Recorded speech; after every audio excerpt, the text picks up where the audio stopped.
ng DDS vloggers. Minumura itong taong ito. Sinisira ang aking reputasyon. Minumura po ako ng katulad ng inyong pagmumura, Mr. President. Hindi ko akalain kung bakit gagawin nila yan. Ang tanong ko, ilang boto ba ang ibinigay ng mga DDS vloggers sa inyo? Gusto kong sabihin sa inyo, I can testify on this, na libu-libong boto ang nakuha nyo sa Baptist community at hindi ako humiling ng anumang pabor sa inyo. Wow! Ang yabang ni Abante. Excuse me, Abante. Hindi kami troll, mga totoong supporters kami ni Tatay Digong. Nasaktan ka? Masyakit? Public figure kang hinayupak ka eh. Ha? Yan tayo. Pag kayo nang babalasubas kayo ng ibang tao, okay lang. Pag ikaw, Abante, hindi nyo lang magustuhan ang sagot ng pinagbibibit-bit nyo yan dyan sa hearing nyo. Grabe ka nga makapagsalita eh. Tapos ngayon, iiyak ka? Namnamin mo! Iyak si Abante, iyak siya. Maraming nambabas sa'yo. Tapos ang yabang-yabang mo naman. Ilan ba ang Baptist? Sure ka ba na binoto ng mga kababayan nating Baptist si Tatay Digong dahil sa'yo? Sure ka? Ang yabang-yabang mo. Tumakbo ka kayang senador. Sige nga. Si Abante umiiyak. Ha? Pero kung ano-ano ang mga pinagsasabi nyo kay Tatay Digong, tapos kayo ngayon nag-iiyakan kayo kasi maraming nang babash sa inyo. Deserve. At huwag kang magmayabang, Abante. Ha? Ang mga Katoliko nga hindi nagmamayabang. Ang INC nga hindi nagmayabang. Huwag kang feeling na dahil sa'yo binoto ng mga tao si Tatay Digong. And for the last, kung mag-iiyak ka pala pag i-bash ka at batikusin ka, huwag ka nang Puso ko sa FPRRD lang makakatulong sa buong pamilya namin na may kapamilyang user. Hay nako, Baptist din ako. Di dahil kay Mr. Abante binoto ko si FPRRD. Binoto ko siya dahil siya ang gusto naming maging presidente at very proud ako kay FPRRD. I'm a Baptist. Hindi po kami organization na ipano ang sinabi ng pastor sinong butuhin ay susundin. This is why di ko gustong sasali sa politika ang isang pastor. Nadadamay kami. We are not like that at all. We have our own opinion. But a lot of us support Tatay Dig still now. Baptist ako. Shame on you, Mr. Dila. Binoto ko ng pamilya ko si President Duterte dahil gusto namin siyang maging Pangulo, hindi dahil sa'yo. Maraming Baptist dito sa barangay namin.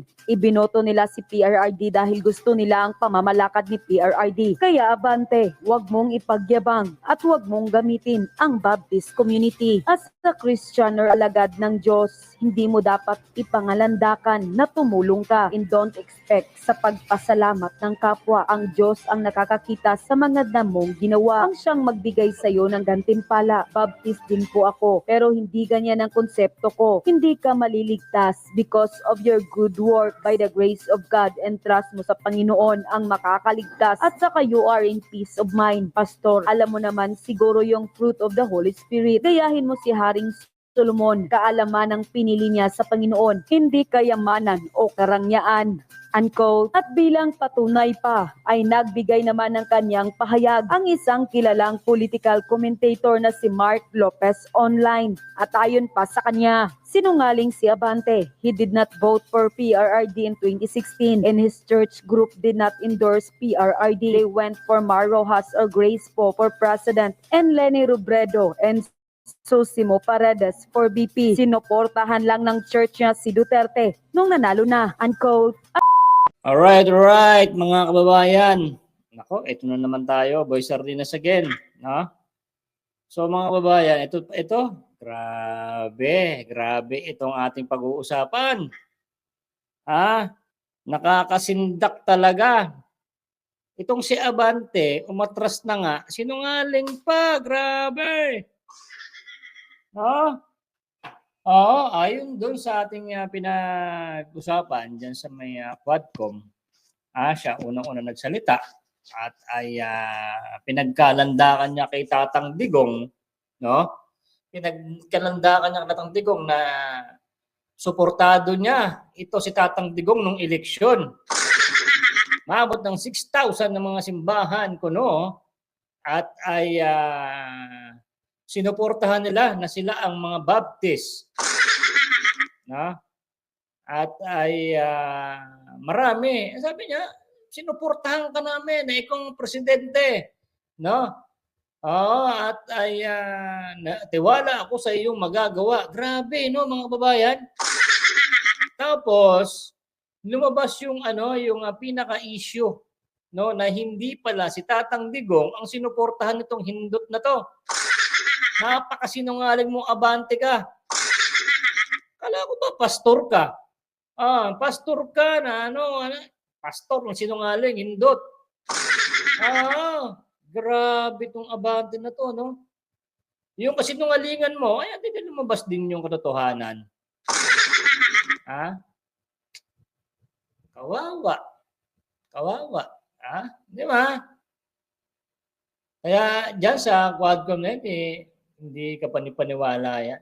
So, abangan nyo pa guys, may mga tanso tayong babanatan na makukulong daw si Tatang Digong, ha? Ano tayo? Tulong-tulong lang tayo. So, panoorin nyo ito mga kababayan at i-like yung video guys, ha? Okay. Tila pinalalabas ng Manila 6th District Representative Congressman Benny Abante na marami di umano sa kanyang mga Baptist community member ang bumoto sa dating Pangulo na si Rodrigo Duterte noong 2016 election na tila may panunumbat sa ating Pangulong Duterte na kaya daw wag raw murahin ng dating Pangulong Duterte ang Manila Representative Congressman Benny Abante. Pero sa kanyang opening statement kahapon na isinagawang pagdinig ng Quad Committee ng Kongreso, abay na pag-alaman ng publiko at nabunyag sa mundo ng social media na di umano'y ubod pala ng sinungaling ang pastor na ito. Dahil kung ating babalikan ang naging post online ng kongresista na si Benny Abante noong April 11, 2016 ay sadyang nabunyag ang katotohanan. Hindi pala niya sinuportahan ang dating Pangulong Duterte at kitang-kita sa kanyang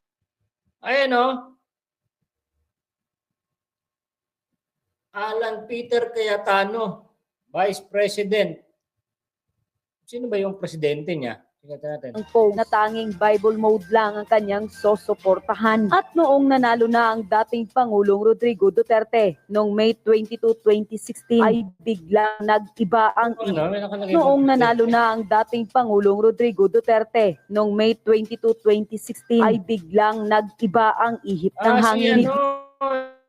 Pulong Rodrigo Duterte noong May 22, 2016 ay biglang nag-iba ang ihip ng hangin. Bigla na lamang nag-claim ang kongresistang si Abante na sinuportahan daw di umano ng mahigit sa 6,000 Baptist Church ang former president na si Rodrigo Duterte. Magkikita pa nga natin ang ilang komento ng ating kababayan sa Facebook na tila sumampal ng katotohanan sa nasabing kongresista na si Benny Abante. At ang sabi niya, ngek, akala ko Rojas. At ang reply naman ni Benny Abante, siya na kasi ang Pangulo at yun daw ay walang iba kundi si dating Pangulong Duterte. Kaya't matapos lumabas ang balitang ito, ay naman mapigilan ang ilang miyembro ng Baptist Church na madismaya at magbigay ng kanilang hinaingat komento sa mundo ng social media.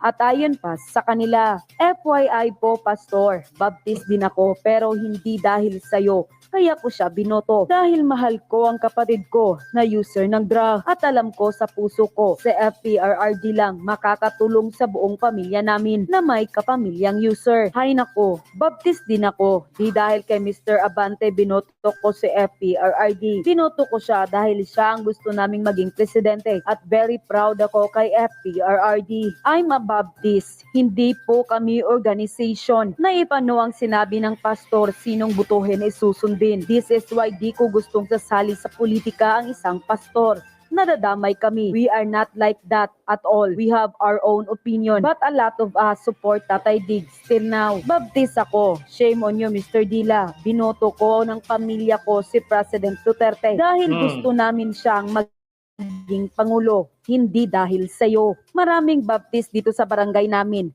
Ibinoto nila si PRRD dahil gusto nila ang pamamalakad ni PRRD. Kaya abante, huwag mong ipagyabang at huwag mong gamitin ang Baptist community. As a Christian or alagad ng Diyos, hindi mo dapat ipangalandakan na tumulong ka, and don't expect sa pagpasalamat ng kapwa. Ang Diyos ang nakakakita sa mga damong ginawa. Ang siyang magbigay sa iyo ng gantimpala. Baptist din po ako, pero hindi ganyan ang konsepto ko. Hindi ka maliligtas because of your good work. By the grace of God and trust mo sa Panginoon ang makakaligtas, at saka you are in peace of mind. Pastor, alam mo naman siguro yung fruit of the Holy Spirit. Gayahin mo si Haring Solomon, kaalaman ang pinili niya sa Panginoon, hindi kayamanan o karangyaan. Unquote. At bilang patunay pa, ay nagbigay naman ng kanyang pahayag ang isang kilalang political commentator na si Mark Lopez online. At ayon pa sa kanya, sinungaling si Abante. He did not vote for PRRD in 2016 and his church group did not endorse PRRD. They went for Mar Rojas or Grace Poe for president and Leni Robredo and Sosimo Paredes for VP. Sinoportahan lang ng church niya si Duterte nung nanalo na. Unquote. At heto pa, bilang isang malakas na patunay, heto di umano ang listahan na sinoportahan ng kanilang simbahan. Kaya't papaano mangyayari ang lahat ng... Ayan, no? Puro president. Grace po, Rojas. O, ayan, no? Sus, grabe. Nakita niyo mga kababayan, ha? O, ayan, no? Hindi niyo makita. Ito, palakihin natin, ha? Para sure bull. O, ayan, ha? Kitang-kita niyo na to. Ayan, kita niyo na? O, ayan, no? Ayan, no? Si Grace po, Mar Rojas, for president, to. For vice president, yan. Robredo, Marial, for senator, yan, no. De Lima, Gordon, yan, no, Villanueva, alright. Wala si presidente Duterte. Di ba? Sinungaling tong matandang hindot na to, no? Sinungaling. Ito yung kasinungalingan ng matanda, no? Kaya okay mo Sinabi nagtiwala ng dyan. kongresista na si Benny Abante na siyang ginamit niya sa kanyang opening remarks. Natahasan pa niyang sinabi na sinuportahan daw nila mismo ang dating Pangulong si Rodrigo Duterte noong 2016 election. Kaya ito ang patunay, mga kababayan, na napakasinungaling di umano ng nasabing kongresista. Kaya't kayo na ang humusga, mga kababayan. Ng mga bashers ng DDS troll, Iyak ng ka. DDS vloggers. Minumura itong taong ito. Sinisira ang aking reputasyon. Minumura po ako ng katulad ng inyong pagmumura, Mr. President. Hindi ko akalain kung bakit gagawin nila yan. Ang tanong ko, Sinungaling ilang hindot boto ba eh. ang ibinigay ng mga DDS vloggers sa inyo? Gusto kong sabihin sa inyo, I can testify on this, na libu-libong boto ang nakuha nyo sa Baptist community at hindi ako humiling ng anumang pabor sa inyo. Wow! Wow! Ang yabang ni Abante. Abante. Excuse me, Abante. Excuse me, Abante. Hindi kami troll, mga totoong supporters kami ni Tatay Digong. Nasaktan ka, masyakit. Public figure kang hinayupak ka eh. Ha? Yan tayo. Pag kayo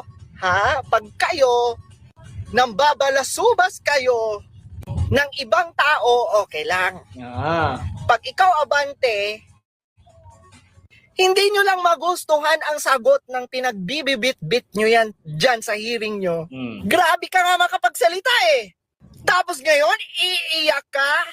Namnamin mo! Iyak si Abante, iyak siya. Maraming nambabag sa'yo. Tapos ang yabang-yabang mo naman. Ilan ba ang Baptist? Sure ka ba na binoto ng mga kababayan nating Baptist si Tatay Digong dahil sa'yo? Sure ka? Ang yabang-yabang mo. Tumakbo ka kayang senador. Sige nga. Si Abante umiiyak. Ha? Pero kung ano-ano ang mga pinagsasabi nyo kay Tatay Digong, tapos kayo ngayon, nag-iiyakan kayo kasi maraming nang babash sa inyo. Deserve. Deserve. At huwag kang magmayabang, Abante. Ha? Ang mga Katoliko nga, hindi nagmamayabang. Ang INC nga, hindi nagmayabang. Huwag kang feeling na dahil sa'yo, binoto ng mga tao si Tatay Digong. And for the last, kung mag-iiyak ka pala pag i-bash ka at batikusin ka, huwag ka nang tumakbo! Nagpapasalamat po kami sa ating Senate of the Philippines sa kanilang pag-accommodate and sa kanilang actions sa aming Office of the Vice President budget. Ma'am, bakit dito sa Senate dumalo po kayo pero sa Kamara hindi? What made you decide na dadalo kayo sa budget debits ng Senate? Nandun ako sa plenary. Sa plenary. Yes. Hindi na kami umatenda doon sa plenary kasi alam naman namin na paulit-ulit lang din yung mga tanong nila unrelated to the submitted budget of the Office of the Vice President. So,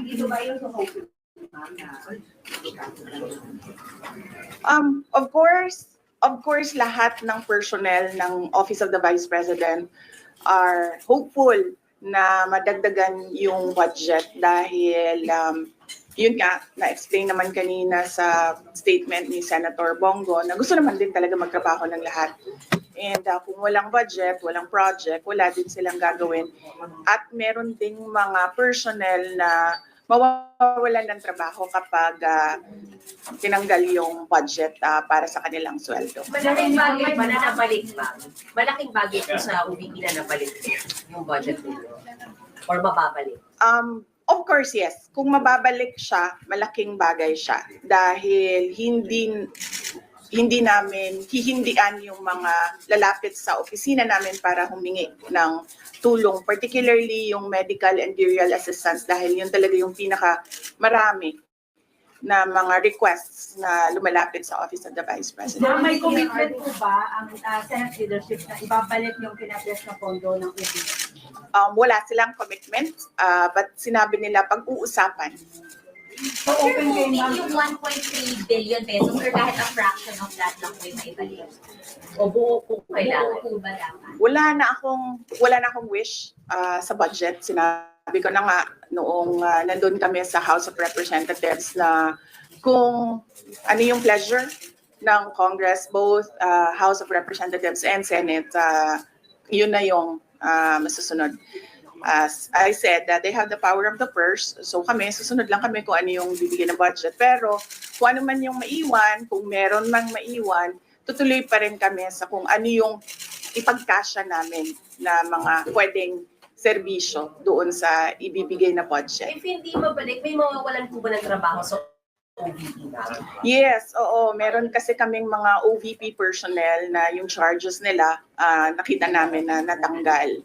Yung budget source nila natanggal. So merong talagang mga OVP personnel, particularly sa satellite offices na mawawalan ng trabaho. Marami-rami din yun. Pero How many are we looking at, ma'am?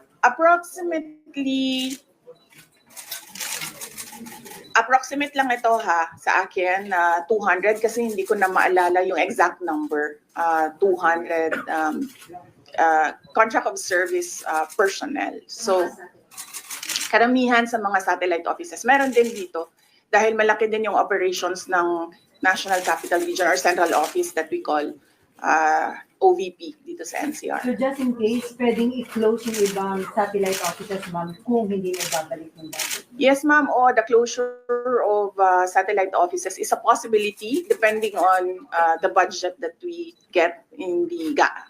How will it affect, ma'am? Anong ginagawa ng satellite offices? How will it affect kung may kakaroon ng election? How will it affect? Well, mahirapan kami. Kasi ngayon, napapabilis yung pagbaba namin ng aming mga projects dahil meron kaming satellite offices. Kumbaga, pag tapon namin ng funding doon sa kanila, merong opisina na sumasalo at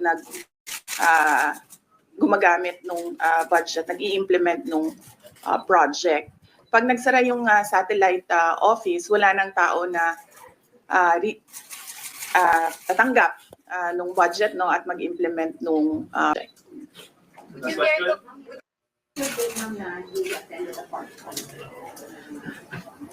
Well, ang pag-attend naman sa hearing tulad ng sa nangyayari sa amin sa Office of the Vice President, as a personal decision talaga ng tao na inimbita, no? Tulad sa amin, yung iba gusto pumunta, yung iba inuuna nila yung trabaho nila.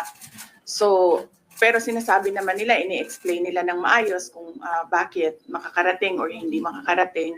And nagko-cooperate naman yung pumupunta.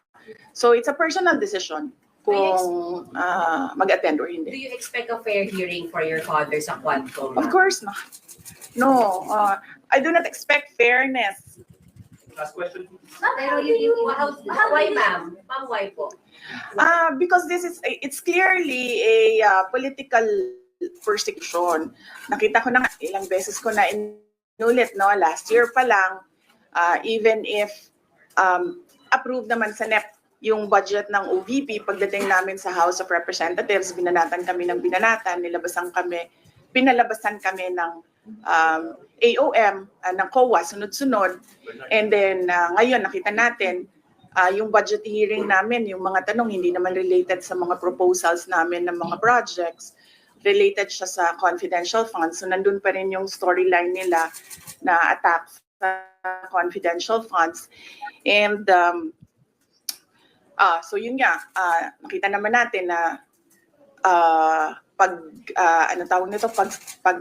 slash ng budget ng Office of the Vice President, at hindi lang yan, madaming naaapektuhan at madami ang mga tao na nakapalibot sa amin na hinaharas, pinapahirapan, mga ganon. But then again, sa akin, I'm a politician, that is okay with me.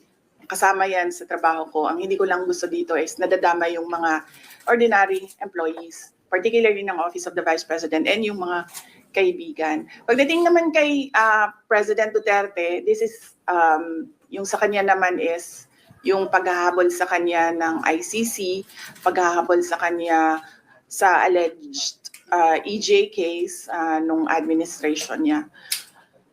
Bakit? Well, one would think siguro kapag hinahabol ka, meron silang gusto na mawala sa iyo. Do you worry about considering his age? Do you worry about the former president? Do I worry about the former president? I don't think na pupunta siya dyan kung sa tingin niya hindi niya kaya or mahina siya health-wise. So, he'll be okay. I'm sorry, bakit tingin nyo hindi magkakaroon ng fair hearing si Pangulo sa Quadcom? Why do you think it will not be fair? Tulad na lang din ng experience namin sa House of Representatives, no? They use the rules according to their pleasure.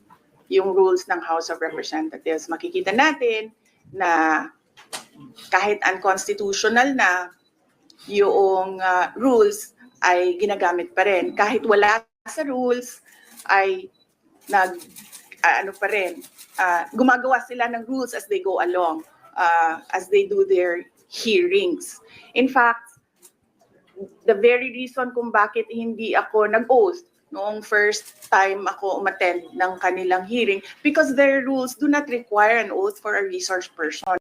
Clear doon sa rules nila. Nakalagay doon, witnesses lang ang nag-oath. Pagkalagay naman nila sa akin doon, resource person. So, makikita mo, ako, kasi ako wala namang mawawala sa akin. So, I can stand my ground and say na no, hindi ako mag-oath. Pero yung mga maliliit na tao, na ordinary employees na tinatakot, pinapahiya, syempre, they cannot say, no, I will not take my oath because hindi naman required ng rules yan.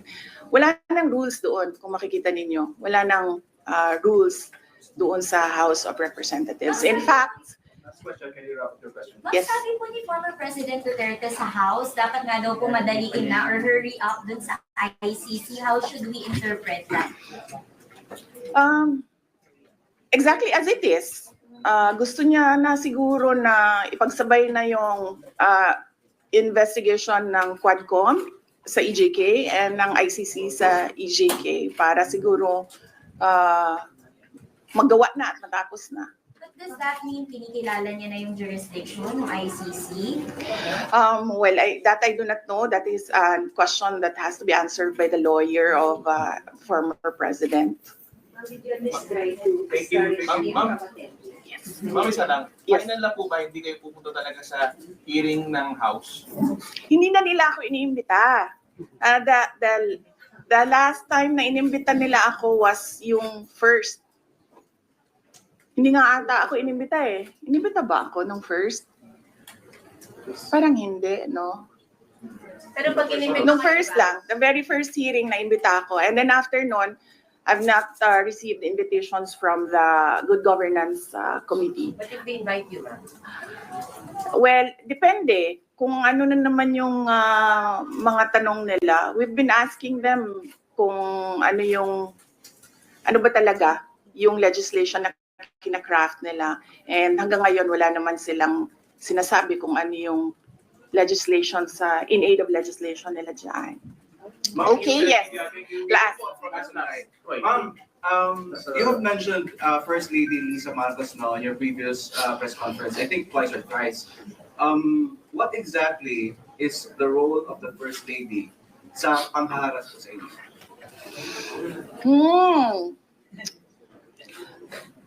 Pwedeng, sabi ni JC, sit down daw. Thank you. Magandang hapon. At yun na nga mga kababayan na So yung mga babayan, no, ito si Vice President is, hindi na pala iniimbita. No? May imbita niya, pupunta naman yan eh.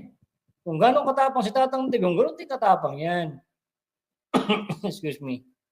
So yan, pinakita ko lang sa inyo mga babayan, dito sa ating reaction video na si Abante, no, ay talagang atras. Atras na nga, sinungaling pa. Na? Nilaglag siya ng kanyang mga sariling mga kapananampalataya ng Baptist, no? Kitang-kita niyo naman mga babayan na hindi nakalista si Tatang Digong sa listahan na mga binoto ng mga Baptist, sa listahan ng mga sinasabi nila. So kayo na mahusga diyan. Abante. Baka sinungaling mo. See you on my next vlog. Thank you. Maraming salamat po.